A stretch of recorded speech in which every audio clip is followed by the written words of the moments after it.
What's going on, everyone? Welcome back to Reds Talk, your favourite football fan channel dedicated to Manchester United. And we've got a slightly different show planned for today.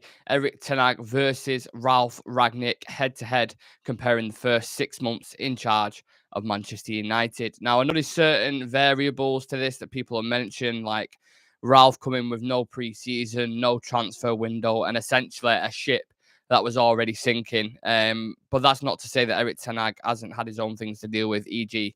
Ronaldo, e.g. the Glazers, not getting specific targets that he wanted, e.g. Cody Gakpo. So both managers have kind of had things that they've had to deal with during the time at Manchester United. It's never kind of been an easy ride for anyone who's been there. So I thought it'd be interesting to see the progression from a statistical point of view and the tactical side in both managers, with them both being here for 6 months. You can kind of assess the games. I think Ralph's had a couple more games than Ten Hag by this point, but it is close. It's not far off. So I'll jump into the statistical side very shortly in terms of games, wins, goals conceded, etc., all that kind of stuff.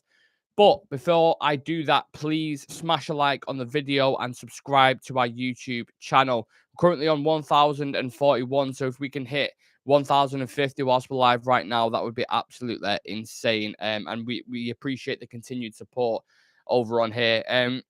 So I'm just going to start us off, fire us up with a little bit of statistical knowledge in your back pocket. Ralf Rangnick's Premier League record. Are you ready for this? 24 matches, 10 wins, 7 draws, 7 losses, goals for 33, goals against 33. So identical there. Erik Ten Hag's Premier League record, 20 matches, 12 wins, 3 draws, 5 losses, 32 goals for us, 25 goals against. So when you bring them as a comparison, you bring them together. Ralf Rangnick had 24 matches. Erik Ten Hag had 20. Rangnick had 10 wins. Ten Hag had 12. So he's got more wins in less games. Only 3 draws for Ten Hag's men. Rangnick had 7. And only 5 losses for Ten Hag's men. Rangnick had 7 as well. Then the goals for, very similar. Goals against, again, Ten Hag's kind of solidified us defensively. That's one of the main things that he's improved. So straight off the bat, there's evidence that we've improved in most dynamics in less games as well. We've basically won more, conceded less, and scored the same amount in less games. Let's have a look at what some of the comments are saying. Hulk Hogan in the chat, pick up yourself. We can't rely on Casa. We're not a one-man team and never have been. Okay, not really relevant to what I'm talking about, but you're all welcome to your comments. Make sure you get your comments in on TikTok as well. We're doing an interesting head-to-head here between Erik Ten Hag and Ralf Rangnick. Some very interesting stats going through there. So I'm going to dive into a couple more. But like I said, I understand there's a lot of kind of variables to this. Like the first half of the season is obviously usually easier than the second half due to fatigue and injuries. And the 6 months we're judging Ten Hag off is, this from basically August until the end of January. The 6 months we're judging Rangnick off is, December towards the end of the season when, the cage has been rattled. A lot of the players are, kind of kicking off and stuff like that. So I get these variables to this. And I don't think a lot of people will be jumping to Rangnick's case, to be fair, because a lot of people didn't rate him. I personally did. I thought a lot of the stuff he was saying was true. I backed, the targets that he wanted.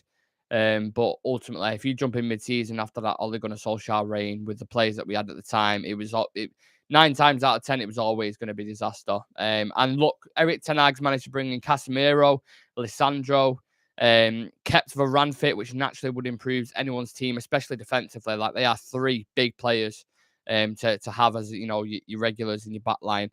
Rangnick still has to deal with big egos at the club. You're talking about, your Pogba's, Cavani's, Lingard's, Ronaldo's, who wanted to move on. There was, a toxic culture within that dressing room at the time. And he had Maguire playing regular, didn't really have the authority to, as an interim manager, to say, I want to drop him, because the board was saying, well, essentially, he's an £80 million player. You're not dropping him as an interim manager, because then what if the next manager that comes in after him is going to want to play him? So his hands were kind of tied behind, both one hand tied behind his back, essentially, which a lot of managers were working with. He had a Rashford who was just completely devoid of confidence, was just looked miles away from where he is currently at the minute. And maybe some people throw that saying, well, He needed coaching proper. He needed things. And sometimes after that 6 months, the confidence was so much damaging. The injuries that he had, he needed a season off. He needed a proper preseason, and he needed to get back in that way. So you can't just expect him to turn it around like that. Like Rangnick had a lot of things to deal with, and in fairness, he was struggling to keep his head bobbing above water at times. Ralf Rangnick. Let's see what Gareth's saying. Gareth's in the chat. Pick up everyone who's in the YouTube. Make sure you smash a like on the video. Subscribe to the channel. Rangnick never had much time. Exactly. This is my point. I do think there is a defense with Rangnick. There certainly is. Like, a lot of people are quick to jump on his back and stuff, saying he's shit, coaching me shit, whatever, blah, blah, blah. Like, and that I'm going to dive into that tactical side, so stick with me. I'm definitely going to look at both styles of play and how they try implementing it, etc. Both of them wanted to bring in discipline and standards, but Ten Hag knows how to implement them. That's from Dan. Very smart comment. His Ronaldo stance made me sit up and listen to him. Again, another smart comment there from Hulk Hogan. This is what I'm saying. A lot of the things now, they're being looked back on as if it's like gospel from what Rangnick was saying. You know, when he was describing it like open heart surgery, United need to sign 10 players. At the time, the United's board was listening to that and they're like, oh my fucking God, what is he on about? I can't believe he's saying all this stuff about us. We need to get rid of him. But ultimately, when you look at the players that we've brought in so far, it's what we've brought in 5 players: Eriksen, Malacio, Lissandro, Casemiro, Antony. They've improved our squad, but the United fans are still screaming from the hills that we need squad depth. We're desperate. We're absolutely desperate for squad depth. Do you know what I'm saying? So we probably did need 10 players at the time and probably needed 10, 15 going out the door. And Rangnick said, you know, this can be done within, you know, a couple of transfer windows. So we've had a good summer transfer window now. We've got new owners coming in potentially. I don't know who that is at the minute, but when they come in the summer, they're going to buy, you know, some players, probably another 4 or 5 players. Imagine how different United have been in a year's time with a year's worth of Ten Hag coaching plus 5 new players through the door. I think the future is very bright underneath him, and I think the criticism of Ralf Rangnick isn't fair at times. But obviously, football's opinionated, isn't it? Everyone's entitled to their opinions. It is what it is. Sam saying Rangnick should have never been let go from the club and placed in a director role or technical role. Glazers were embarrassed by his honesty, so they got rid. Yeah, bang on. Absolutely bang on. Youngo saying, I think Ten Hag's man management has papered over the cracks. We still need serious depth, in my opinion. Yeah, to be competing on all fronts in 4 competitions, excuse me, with the squad that we've got. You know, you've seen the drop off when Casemiro goes out the team, the drop off when other players go out if we don't play Rashford. Like, it's huge. It's absolutely huge. And all it's going to take is, you know, a Rashford getting injured or a Casemiro getting injured, and you'll rarely see the big drop off then. That's when it'll get to a point where you're like, man, we need Arsenal just going to got a Trossard who they can bring off the bench, you know, if they need to. Very talented player. Chelsea getting your Mudricks. Liverpool getting Gakpo, even though they've got fucking Mo Salah, Jota, Firmino, Nunes, Diaz. Yeah, you know, a couple of them are injured. I understand it, but still, when they come back, look at the depth that they've got. We've not even got a proper striker. We've got Wout Weghorst up top, who, you know, granted, had a really good game against Arsenal, but he's not a Haaland. He's not a Nunes. He's not like, you know what I mean? He's not that top echelon striker. We're desperate. We're desperate for players in that team. And I think if we had a little bit more investment in January, we could compete. Maybe we could go for a title race. Who knows? Maybe we could win a couple of trophies, and that being the first season of Erik Ten Hag. So all things, I believe, need to be considered when we're talking about this kind of stuff. And this is where we bring in some more statistics on the pitch. So between Erik Ten Hag and Ralf Rangnick, points per match for Ten Hag, 2.2. Points per match for Rangnick, 1.45. So big difference there in both managers. Goals for us, 1.8. Goals for Rangnick, 1.7. Win percentage. Now, this is where it gets a bit mad. So win percentage for Ten Hag is currently 70%, which is, you know, one of the best. I think it's the best post-Ferguson. I think it might even be better than Fergie. Obviously, Fergie managed fucking a lot more games than that, and obviously that comes into it. But right now, as it stands, his win percentage is one of the highest of the coach, if not the highest, even after the loss to Arsenal and the draw to Palace. So he's got 70%. Ralf Rangnick had a percentage of 37.9. Obviously had a lot of draws, didn't he? Like 7 draws, 7 losses, and 10 wins. So you kind of split that into thirds there. That's where the 37.9 comes into it. And then goals conceded per game, 1.67 for Rangnick, 1.03 for Ten Hag. And then you have to include the Brentford and the City match.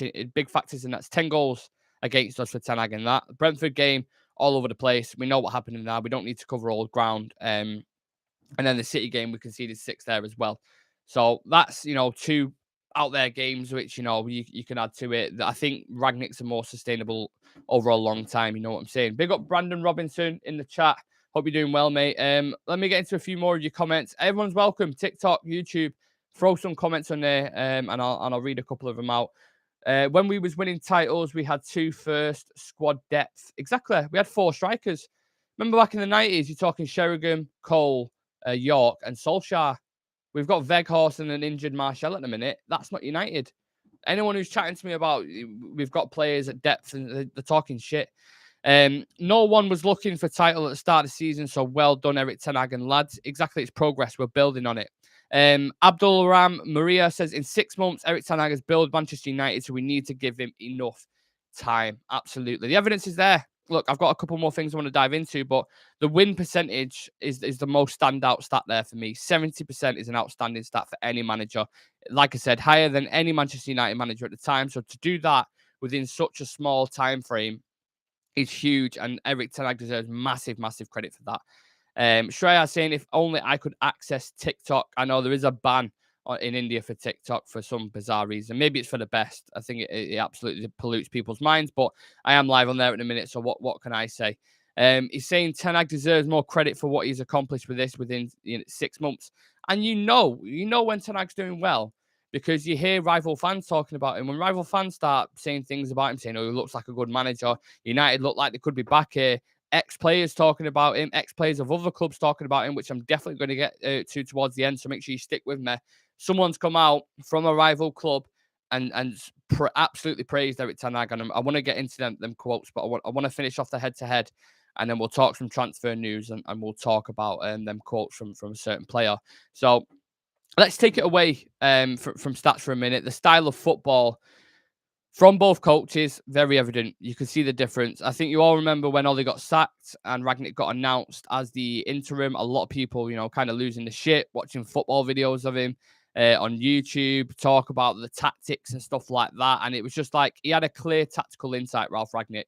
And the jobs he'd done with the Red Bull group were fantastic, absolutely fantastic. So everyone's kind of listening to these before he's coming in thinking, wow. And it was such a realm of difference, because when you listen to Ole Gunnar Solskjaer talk in like a press conference, and people were asking him about, oh, well, tactically, how did you think we did? And they want insight into it, possession. How was the possession? How was your pressing? Defensively, was you organised enough? And at times just be like, yeah, they did really well.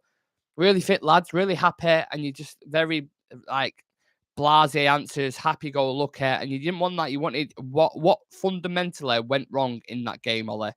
And you would never get that. So when Ralf Rangnick came in with his honesty and integrity, intelligence, it was just refreshing, really, really refreshing.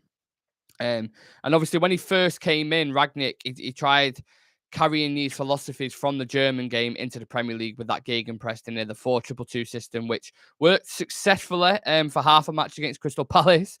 And we thought it was the biggest revelation since the internet's kind of come about. Everyone was loving it. And then when teams started to figure out its flaws, we were more open than a Kardashian, unfortunately. So Ralph had to tweak a few things.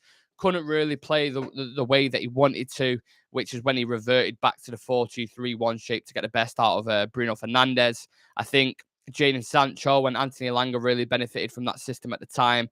They really shined in that formation. But whilst Ronaldo was in the team, you had Maguire in the back line. He was, making countless mistakes. I think that season he was at fault for 18 individual mistakes that led to goals that season. 18 for a captain. Mental. And then the regulars in the midfield as well, which we don't need to touch on. We've spoken about so many fucking times.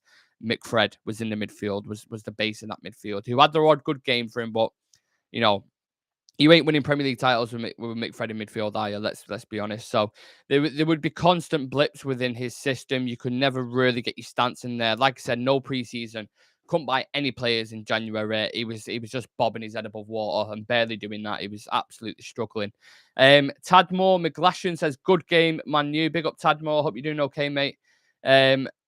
Abdul saying the only thing Erik has to do is look for a good striker in Haaland with experience. Live from my ass, Kenya. Big up Kenya. Hope you're doing okay. Hope you're doing well. Shreya saying Ragnick was able to get the players like Dalot and Sancho back into the picture. Never hesitated to say anything in his press conference, which I think as United fans, we loved his honesty, didn't we? Absolutely. What a game. Best game of the season so far with such a small rest time. Yep, absolutely, Mike. Agree with you on that. I'll read a few more comments out from TikTok to see what you lot are saying. I'm excited to see Sancho back. I can see Anthony dropping to the bench maybe. Yeah, I don't know if anyone's seen the pictures of Sancho in training. Looks really slim. And I know it's a very like kind of small thing to talk about, but it looks like he's lost weight. So fitness-wise, I'm expecting to come back and we're going to need him fresh. It's good. It's good that he's coming back. I'm glad he's gone on this down this path, this individual training program, and he's doing well. Yeah. Let's have a look. I'll read a few more. Spot on, bro. He's already made Old Trafford a tough place to come again. Yeah, that's from Young. Jack Hussein, I'm only 6 months. We've become a team that the whole league is scared to face. That's progress. Arsenal will win the league as we have the best team ever. And then Ketty is awesome. Arsenal fan in the chat. Kane or Osman or someone else. Well, apparently Harry Kane. I'm not going to dive too much into the striker situation, but apparently Harry Kane's ready to sign a new contract at Tottenham because he wants to win. He wants to win trophies with Spurs. He's ready to win trophies with Spurs. Not long. I'm not sure how long that contract's going to be. We're probably talking about 100 years if he's going to wait to win a trophy at Tottenham because they don't do that, do they? They're not. They don't do it. That's not in Tottenham's DNA. So I don't know what he's smoking. I don't know what drug he's on, but apparently he wants to stay at Tottenham. So yeah, what can you do? Let him stay there. We'll go get an Osman. We'll go get a Sesko, or we'll go get a Vlahovic if they become available in the summer. I don't mind. Big up Gonzalo Guedes. Big up Brandon Robinson. Big up Jay. I'm good. Thank you for asking, guys. I hope you're all doing very well. Smash a like on the TikTok and subscribe to the YouTube if you're just tuning in right about now. Right, so I was discussing the tactical side with Rangnick. Now it's time to go into the Erik Ten Hag tactics. So although both coaches like proactive football, they obviously do have slightly different principles. And it's important to mention that, Ten Hag had a pre-season and a transfer window to sort these issues out. So, for example, I mentioned under Rangnick there, Ronaldo. Ten Hag, as soon as he saw this situation, was firm on his stance with a massive star who's got a big influence at that club. Let's be honest right now, out of 10 in your head, how did Rangnick do with that Ronaldo situation? He couldn't have done any better. He couldn't have handled it any better. It was at one point where a couple of players left early for a game. I think it was in pre-season against, it might have been Real Valladolid or someone like that. Left early. He was like, right, okay, it's happened. Well, dust your hands off. Mistakes happen, etc., etc.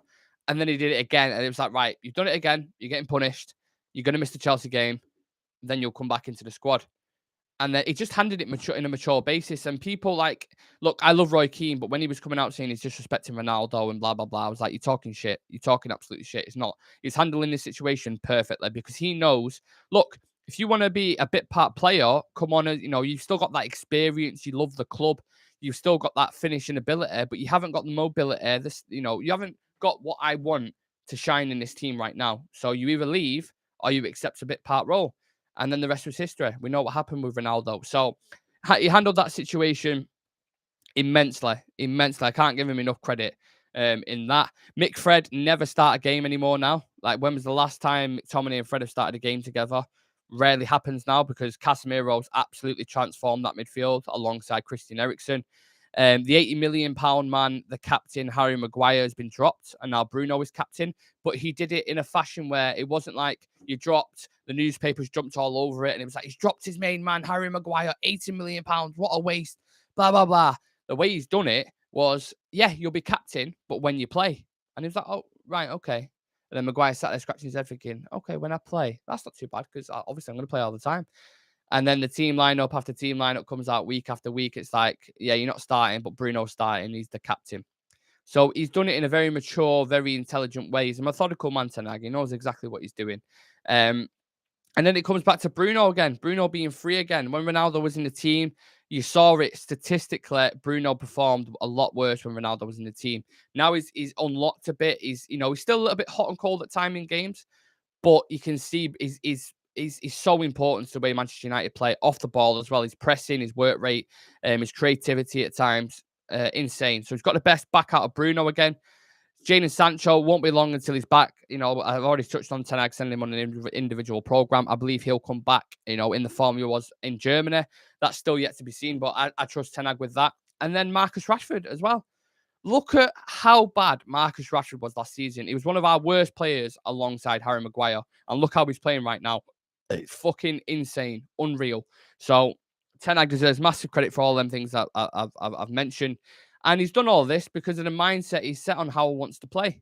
He is set on how he wants to play. 4-3-3, proactive, possession-based, dominant football. Now, in certain games like Arsenal at home or, when we played City at home, you have to tweak it. You have to switch things up. You can't dominate the ball. They're much further along in their process in how they want to set up. And they're so much used to the patterns of play. And, they're drilled, absolutely drilled, because they've done it for years now. Arteta's been there 3 years. Pep's been there 7 years.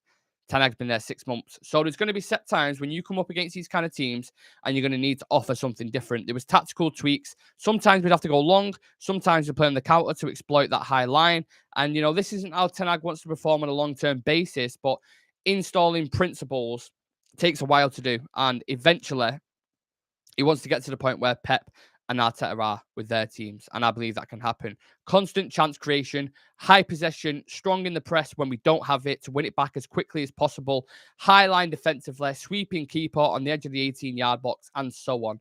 We know Ten Hag's style of play. Make sure you smash a like on the video, guys. Subscribe to the channel, please. Tadmore McGlash, 10 out of 10. Ten Hag is the boss. Varane and Martinez, one of the best centre-back pairings in the league. No doubt. No doubt for me. Absolutely. Harry Kane is staying. Opinions on that. He can stay if he wants. I don't mind at all. Like Mike says there, let Erik Ten Hag do what he wants to do. I trust him. Yeah, exactly.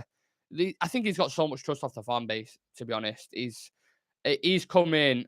He's done more than what anyone thought was possible. Don't forget, last season, we was 43 points behind Man City. 43 points behind Manchester City. We're now, 4? After that loss to Arsenal, we've just beaten recently. Like, that's a big gap to close within such a short amount of space. Yes, he's brought in good players in a transfer window, but no one, if you would have said to someone at the start of the season, we'd still be in 4 cup competitions by the end of January, and we'd be, we joint 4th, 3rd, we're in the top 4, like a semi-final of a Carabao Cup. The United fans would have bit your hand off of that. I know for sure. I know for certain I would have done. Absolute facts, I would have done. Shaw playing much better and versatile enough to play at centre-back too. And I think it's important you mention the versatility there, Shreyas, because Pep Guardiola does the same thing. I've mentioned this a few times. Foden can play as a winger, can play as a false nine, can play as a midfielder. Gundogan can do the same. Bernardo Silva can do the same. And Nathan Ake can play at wing-back. He can play at centre-back. And this, bringing that versatility into your team, it brings that the squad morale is better because players get more game time then. Like Luke Shaw might have sat out a couple of games, for Malacia to come in, but because he can play centre-back, he can fill in there. He gets more game time, more experience. Like, it becomes more useful to the squad. And that's why these coaches do it. They trust intelligent players. Remember Luke Shaw under Mourinho? Mourinho was saying he had to think for him. Now he's playing at centre-back against an Erling Haaland and kept him quiet. It's mad. It's absolutely mad. And I know a lot of people will say, Ten Hag's football looks miles better than Rangnick offensively and defensively. We look much better. And it's true. We do. I think if you was to give some of the players that Rangnick wanted, do you remember when he was identifying all these targets, United wouldn't go and get him? Alvarez, Nkunku, Gvardiol, Luis Diaz, Erling Haaland, Vlahovic. I think you would have saw significant improvement in his style as well. And certain players would have been dropped. And then it makes life easier to integrate your style of football. So good things to take into consideration. But that's taking nothing away from Erik Ten Hag to come into the toughest league in the world, regardless of how much money you've spent in the summer, beat the team he's beat, still be in 4 cup competitions and successfully develop players who had been written off. To take them from there back into world beaters again is a sign of a world-class manager. And I can't wait to see how we look under Erik Ten Hag in a year's time. I really can't. So interesting. Unknown body. I'm very positive on what's happening at Manchester United. Even if we lost, it's already 6 months for Erik Ten Hag. Positivity. Nothing but positive vibes at the minute. I'm loving it. Absolutely loving it. Look, this is Erik Ten Hag's the man. Long live Erik Ten Hag at the minute. Let him develop, give him a couple more transfer windows, and I believe this is an early prediction now, but I think in a year's time, maybe a year and a half, 2 years, we can be competing at the very top of European football under him. depending on the new owners, whoever it is who comes in, what kind of players. Hopefully, it's not this Todd Bowley kind of ownership who comes in and you can see that the buying players that the manager doesn't necessarily have a say in. Just give Ten Hag the keys to the kingdom, back him financially, develop the stadium, develop the training ground. These kind of things are important, and just let him work. Let him work. If you give him all the tools that he needs, he'll do the job. Absolutely, he will do the job. The only thing is the Glazers need to go. Well, yeah, that'll happen. They're obviously aiming to sail by the first quarter, aren't they? So they will be gone very shortly. It's just who comes in. This is the discussion. I mean, is it from the Middle East? Will it be from the US? Will it be Sir Jim Ratcliffe? I keep going to call him Sir Jim Branston. I'd like Branston Pickle. I have no idea why. But Sir Jim Ratcliffe is obviously looking to come in as well. So they're the three big ones, like the areas where the investment's coming from. So it'll be interesting to see who comes to the table now. And obviously, on Real Reds Talk, the script. Everybody who's regulars on the shows will go live if and when that happens. So keep an eye out. Turn the notification bell on the YouTube so you don't miss a thing. Now, I mentioned something at the start of the show about a certain ex-player speaking very highly of Erik Ten Hag. And this wasn't from our team. This is an ex-player from Arsenal. I don't know if anyone's seen this. Thierry Henry was speaking after the game yesterday. Some very, very interesting words. And I'm going to read out what he said now. Bear with me a sec if I can find the quote. I did have the pictures up of it, but for some bizarre reason, it's just Pep's bald head's just popped. Right, there we go. I've got it. So, Thierry Henry said last night, my throat's killing. Have I got a drink? Give me a second. Let me get a good swig of this. Right. My throat's in bits, man. Oh, it's better. Much better. So he says, I'm happy that Arsenal won. They deserve to win after their performance in the second half, but boy, Man United look completely different under Erik Ten Hag. I will be honest, I'm a big fan of Ten Hag and I like him very much. He is the coach I recommended to Laporta after Koeman got sacked at Barcelona. He is a genius. Today, we saw a team with 3 years of development against a team with 6 months of development. Also, a team with 1 week of rest against a team with 2 days of rest. Yet, still, Manchester United went toe-to-toe, which for me was surprising. I thought Arsenal would be all over United from the kickoff, and United will sit back, but I was wrong. United, in fact, had better control of the ball in the first half. You give 1 more year to Ten Hag and back him in the market, United will be a force to reckon with. No disrespect to Sir Alex, but if Ten Hag gets it right at United, they will play more attractive football than they played under Sir Alex Ferguson. That's coming from Thierry Henry. This is an ex-Arsenal player after we got beat by him last night. So big words. I think he makes some very good points here. It's important to remember how long Ten Hag's been at United for. Everything that's going on around him. We've had 1 window to buy players. Imagine what we'd be like under him. Like I said, under a couple of years. It's just patience with him. And I think a lot of the fans are. I haven't seen a lot of negativity about him, honestly. Since that Brentford game when we lost, I haven't seen, any negative comments towards him. Everybody's behind him. They love what he's doing. It's a breath of fresh air. The past, what we are now, 2023. So the past 10 years, we've dealt with the shit situation with Mourinho. Yes, he won trophies, but some of the things that happened whilst he was there was very depressing. Things under Van Gaal, very robotic football, quite boring at times. David Moyes was a flop. Ole Gunnar Solskjaer, the 3 years there was just absolutely mental, just madness. And it's like we've kind of come full circle now. We got to a point where we're like, right, we've kind of, you say the old adage is you have to kiss a few frogs before you get to your princess. I think that's a perfect fitting for United. We've kissed a few frogs now, and now we've got to the king, and that is King Erik Ten Hag. I believe in the man, absolutely believe in him. So yeah, big praise there from Thierry Henry. You respect the man's opinion. Obviously, a quality footballer, and he's been dabbled in management a little bit himself, and highly rates him. Recommended him to Laporta for Barcelona. Maybe they might be looking at that decision now, thinking, you know what, he'd be a good option. But Xavi ain't doing too bad, is he? I don't think. I don't watch him enough week in, week out, but I don't think Xavi's doing too much of a bad job. Shreyas, he made McTominay look good for 3 weeks before that City game. Ten Hag is a magician. He is, absolutely. Let's have a look what Unknown Body's saying. What do you think about legend critics on Ten Hag like Rio in the beginning? Listen, I don't I don't take Rio's opinion very serious because he's inflicted. A lot of the ex-players are inflicted by people they know at the club. So, for example, the Ronaldo situation where, majority of people were saying he's disrespecting the coach. He needs to move on. He's not that guy anymore. He doesn't fit the system. If anything, he hinders it. And then Rio, because he's his mate, because he's played with him, is then, kind of his brain's diluted by that situation. And then he was saying, oh, no, I think he is being distracted. I think he is doing that, where rather have it coming from a place where, you think with your head, not your heart, he was letting that kind of affect his opinion. So sometimes I take these ex-players' opinions with a pinch of salt, to be completely honest. Some of that make very good points. I think Gary Neville makes a lot of good points. But, it's not all gospel. You don't have to take it... as everything he says, absolutely.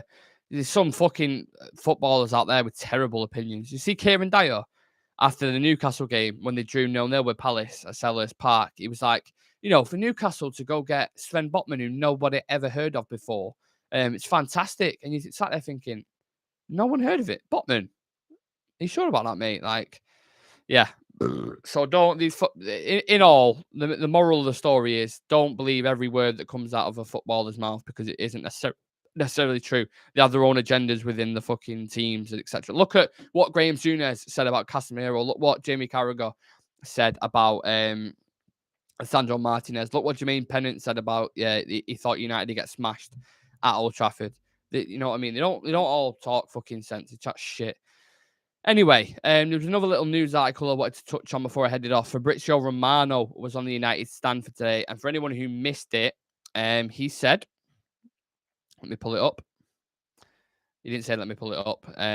He said, Manchester United, on potential sign month, Manchester United, I think if something is on the market, they will go in for a midfielder. Now, who could that midfielder be, do we think?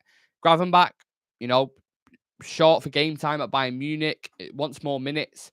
Ten Hag's obviously coached him before. It's a player he knows. Could that be a deal we do? I'm not sure. Could be hard with Bayern Munich. Notoriously, they're not amazing to deal with. Will we go back in for Adrian Rabiot at Juventus? Juventus are struggling at the minute. They just recently had 15 points deducted from him.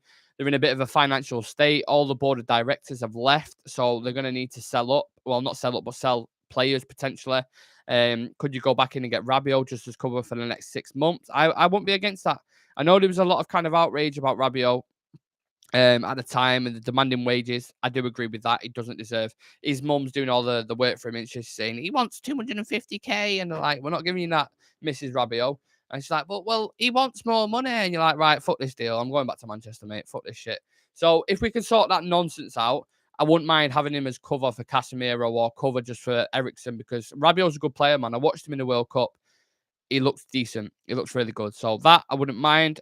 Or will it be an Isco, more of an attacking player to cover for Bruno Fernandes when he's out? Because Donny van der Beek, as we know, picked up a massive long-term injury. Who's going to cover for Bruno now? If Bruno goes out, which, touch wood he doesn't, but he's rarely injured in Bruno Fernandes. So, but we do need cover, and we need someone for him to compete with, because players' levels drop. We've seen it with Luke Shaw. We've seen it with numerous players in the team. When they don't have that competition there, the standards drop. So if we bring in someone a little bit exciting, a bit fresh, maybe a young, exciting number 10. I don't know who that'd be. I mean, give me your shouts in the chat, please, if you've got any ideas. But I think it'll be a cheap option like an Isco or someone like that. But in fairness, Isco's way out of shape. I saw Isco the other day. It looked like he'd just been on a diet of eating disco crisps. Like he just looked like a big, and I'm one to talk because I'm quite big myself, but like I ain't a professional footballer who gets paid 100 grand a week. He was a bit on the chubby side. I think that's fair to say. So what kind of midfielder do you want for cover? Let me know in the comment section, please, because I'm interested to know. Just eat. Oh, hilarious. I'm scared of Everton now after sacking. I take it you're an Arsenal fan. Declan Rice, yeah, Declan Rice has been linked with Arsenal though, isn't he? He'll probably go there. Weston McKennie, another Juventus player. Good shout from Jay there. Yeah, he was all right in the World Cup as well, wasn't he? Very physical, athletic, not bad on the ball. Heard something like Ten Hag still in contact with Pogba. Oh, God, no. Oh, no. I don't want him back.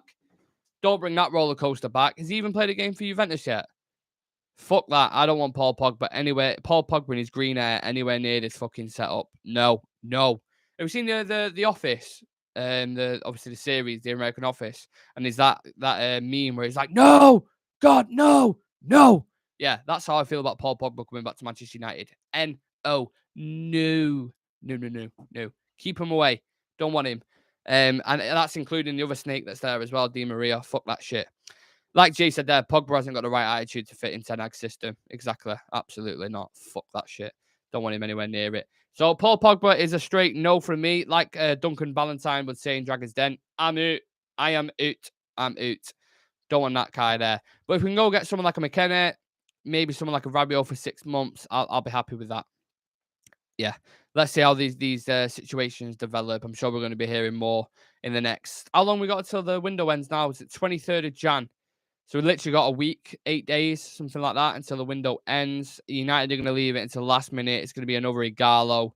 Fucking maybe Peter Oden Wingy be waiting outside, Carrington waiting to get in with Erik Ten Hag at the age of 40. I don't know. It's going to be a bit of a mad signing if we do go get someone, but maybe it was someone out of the blue as well. No one expected Weghorst, did they? The list that was on United's thing, people were talking about Memphis Depay, Yao Felix, and then out of nowhere, it was like, bang, Wout Weghorst is coming. And everyone's like, okay, who the fuck's that? Yep, let me just check.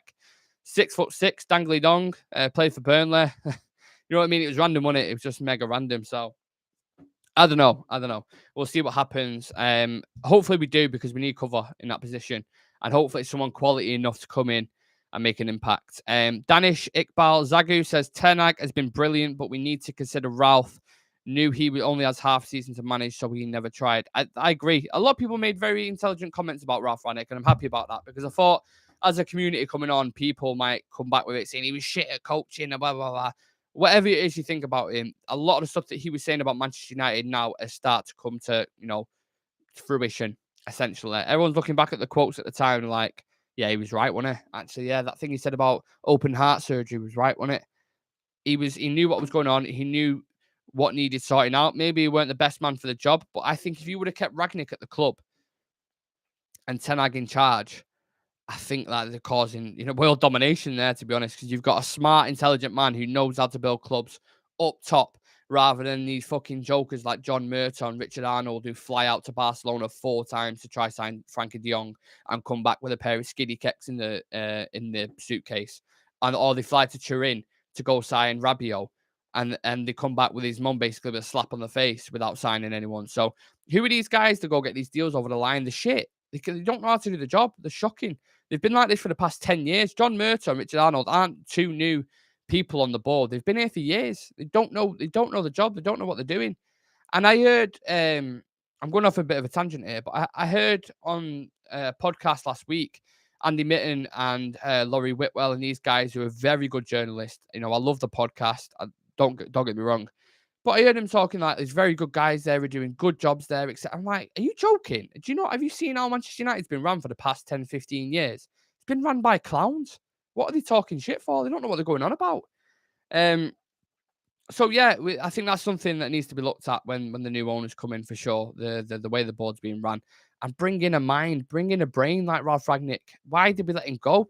We probably let him go because they didn't want to lose the job. They're like, oh no, you can take that that Austrian job if you want, and yeah, well, you still have a job here. Don't worry, we'll still consult you for the odd hour or whatever. As soon as he gets on that plane, right? Fucking rip that paper up. Rip that paper up. We're a joke. Hopefully the ownership model looks at this and we address them board of directors, because they're absolutely washed, mate. Absolutely washed. Right, let's have a look at a few comments before I head off. Before Arsenal game, we'd been missing big chances, but against Arsenal, without creating a big chance, we scored 2. 1 positive, yeah? Do you think Casso, Frankie de Jong, Bruno? Oh my God, that midfield. It's weird that you mentioned that, because we was discussing that Danish in the chat before, in the WhatsApp chat, saying a midfield of Frankie de Jong, Bruno, and Casemiro. Imagine that. De Jong as the 8, the ball carrier between, the one between Casemiro and Bruno. Obviously, we know what Casemiro was capable of. Bruno, I think in that kind of sequence would be fucking phenomenal. Yeah, one of the best midfielders in the world, that, if we manage to get him in. Hopefully we do, because anyone who knows Real Reds Talk knows my long-standing and my long affiliation, excuse me, with Frankie de Jong. And we need him, man. We fucking really need it. I need him. Yeah, just for peace of mind. Let's have a look. We won't sign anyone with our lack of proper lack of depth up front and midfield. We're going to struggle to finish strong. Yeah. Do you know we've got, I put it in the thing before, how many games was it? In 59 days, I think we've got 19 games. I think it might be. So it's the equivalent to 3 games a day that. With the squad we've got, some big cup ties, some big games in the Premier League, we're going to struggle. We are literally going to, players are going to get injured again. We're going to be, in the last game, it's just going to be a load of White Walkers stood there, 11 White Walkers on a pitch, just not moving because they're just drained of energy and life. It's going to be tough. Cass saw the Great Wall of Rio. Eriksen's very good, just seems to not have legs for the full 90. Yeah, Christian Eriksen looks like he's running in custard, doesn't he? He really does. I don't mind him against the low blocks. If we're going to play a Southampton at Old Trafford, you're struggling to beat it. Eriksen's going to carve out chances. I think he's 3rd in assists in the Premier League, so he's good with his creativity. Like I said, good on set pieces, but in a big game against the City or an Arsenal, you need a Fred and Casemiro in there. I believe if we played Arsenal last night with Fred and Casemiro, we probably would have come away with that, at least a draw. At least. Eriksen struggled on transition, struggled to keep up with Saka. Look at Saka's goal. If that's Fred, I hate to say it, but Fred, is a bit more of a nuisance. Probably intercepts it. He doesn't score that goal, and then you don't know which way the game's going to go. So I agree with a lot of the comments that you're talking about there. My missus calls him treacle feet, and your missus is spot on. Your missus is absolutely spot on because he is. He actually looks. Yeah, Saka goal was all Eriksen. Yeah, fantastic comments as always in the community. Yeah, I call him Custard Eriksen in a minute. And look, people might say you disrespecting him or whatever. It's obviously tongue in cheek. It's a little bit of a joke. Since he's come in for a free transfer, he's been fucking amazing. Especially the first 3 months. Really, really good. But at the minute, he's being found out in big games. He hasn't got the physicality or the pace to deal with your Cities, your Arsenals, and things like that. But against teams where we're struggling and we're carving out. Do you remember Ole Gunnar Solskjaer? We notoriously really struggled to carve out chances against teams. Like, they'd put Bruno out of the game, they'd man mark him, and we struggled. It'd go side to side, crab football, whatever, blah, blah, blah. Now when Christian Eriksen gets on the ball, you see him spray it wide sometimes. He can break the lines with a pass. And similar with Lisandro Martinez. That's why Lisandro's impact's been so good since he's come in, because he's been in that back line. He picks up the ball, he drills it straight to the midfielder. You're not tappy side to side, any of that stuff. So the opposition can get in shape then and be like, right, come at us. You're breaking the lines, which then splits the thing apart. Do you know what I mean? Yeah, really important player for us, but he does struggle physically. Eriksen and Shaw made it so easy for Saka yesterday. Yeah, what's your opinions very quickly on Luke Shaw and Saka? Because he was getting criticised for standing off him quite a lot. But if you've seen Saka 1v1, he can go on his right foot just as easily. So he is a tough customer to deal with. I think he needed a little bit more help. And when Fred came on, you saw that. I wanted Fred to come on earlier in like the 60th, 65th minute. I don't know why Ten Hag waited so long to bring him on, to be honest. Eriksen looks knackered after 50 minutes every single game. I'm gone, lad. Keep up the great content. Catch you soon. Big up, Jay. I'm going to go myself now. Garnacho should have come on the 65th, 70th. Exactly, that's what I was saying as well. Subs needed to be made earlier. I don't know what Ten Hag was waiting for. But again, it all comes down to squad depth. We've kind of come full circle here. We need players in that team.